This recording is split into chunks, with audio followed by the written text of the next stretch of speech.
Grab a rope and hang it from the ceiling. It feels slack at the bottom and taut at the top. That is tension, and it is not the same everywhere along the rope.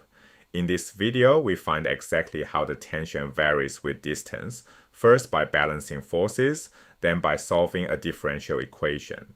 Here is the problem. A uniform rope of mass m and length L hangs straight down from a ceiling, and the acceleration due to gravity has magnitude g.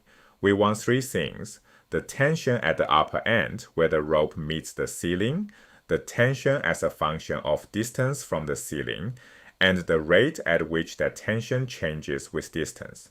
First, fix a coordinate system. Put the origin at the ceiling and let the positive y direction point straight down, so the unit vector j hat points down. Start with part A, the tension at the very top. Choose the entire rope as our system. Only two forces act on it.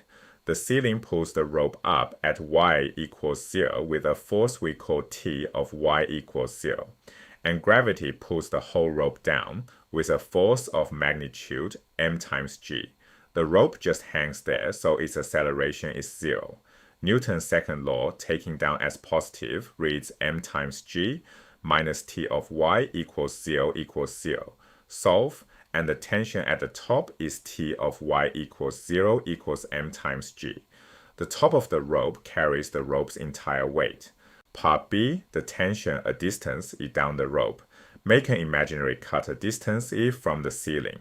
This splits the rope into an upper segment 1 of length y and a lower segment 2. Take the upper segment as the system. Its mass is its share of the rope. m1 equals m over L times y. Three forces act on it. The ceiling still pulls up at the top with T of y equals 0. Gravity pulls down with m1 times g, and at the cut, the lower segment pulls the upper segment down with the tension T of y. The segment is in equilibrium, so Newton's second law gives m1 times g plus T of y minus T of y equals 0 equals 0. Solve for T of y. It equals T of y equals 0 minus m1 times g. Substitute T of y equals 0 equals m times g, and m1 equals m over L times y. The tension becomes T of y equals m times g times 1 minus y over L. As a check at y equals L, the free bottom, the tension is still exactly right because nothing pulls on the lower end. Part C asks how fast the tension changes with distance.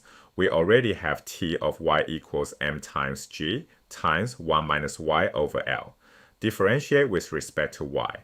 The m times g is constant, and the derivative of 1 minus y over L is minus 1 over L.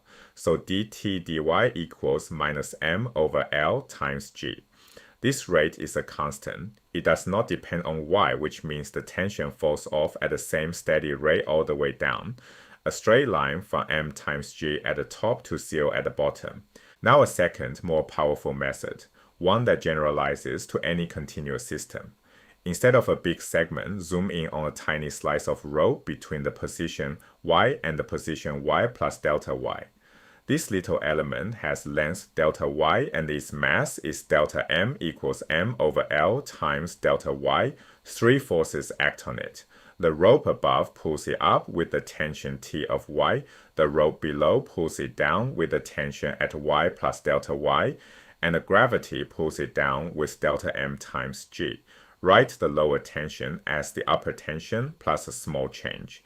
T of y plus delta y equals T of y plus delta t, where delta t may be positive, 0, or negative.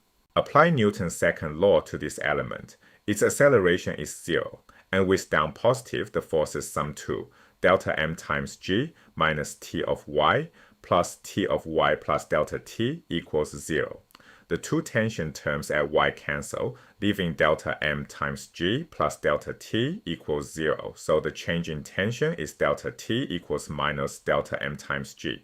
Substitute the element's mass, delta m equals m over L times delta y, to get delta t equals minus m over L times delta y times g. Divide both sides by delta y, delta t over delta y equals minus m over L times g. Finally, let the element shrink to nothing, taking the limit as delta y goes to 0. The left side becomes the derivative of the tension, and we arrive at dt dy equals minus m over L times g, the same rate as before. This is a differential equation, and we solve it by separation of variables. Move the dy to the right. Dt equals minus m over L times g dy.